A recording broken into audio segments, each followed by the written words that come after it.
Today's video will be on 2 Samuel 18 verse 21. And we will skip from 21 and we'll also go look at 2 Samuel 18 verses 31 to 33. So let's get into it.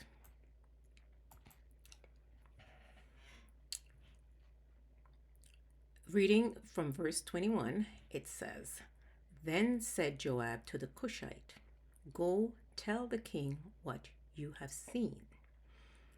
So bowed himself the Cushite to Joab and ran." Now Joab was David's nephew, and Joab was also the leader of the king's army. And verse 31, "And just then the Cushite came and said, the Cushite, 'There is good news, my lord the king, for has avenged you, Yahweh, this day of all those who rose against you.'"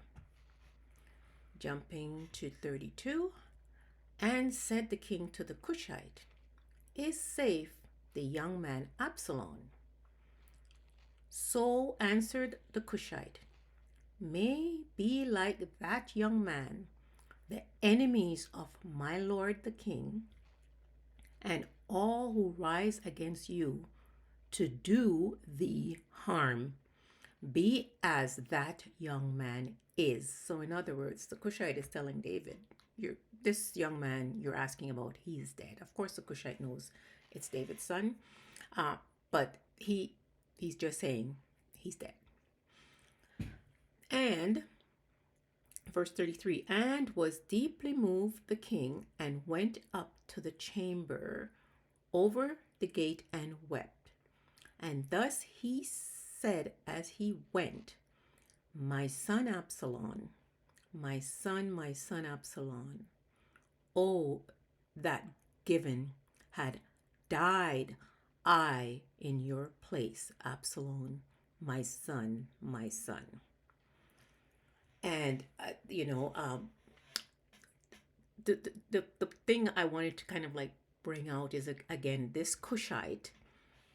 This is about the Cushites, the Ethiopians in the Bible. This Cushite was sent by Joab, the leader of David's army. So for the Cushite to be that close to the leader of the army, you're not really a slave like that. You're someone in some sort of like higher rank to be at that level. Also, to prove that point, he was able to go see and speak to the king face to face. You don't send a slave to go speak to your king face to face. So that says it all. This Cushite was someone with some level of rank or someone important in the army or to the king, that he was able to get that close access. So I will end this video here. But before I do that, let me just also highlight that, because this is my last video on the Ethiopians. They are mentioned in the Bible over 47 times. And there's also Moses' wife, who was also an Ethiopian woman. And you do have, going back to the churches, some of the churches that were against interracial marriages and all that stuff.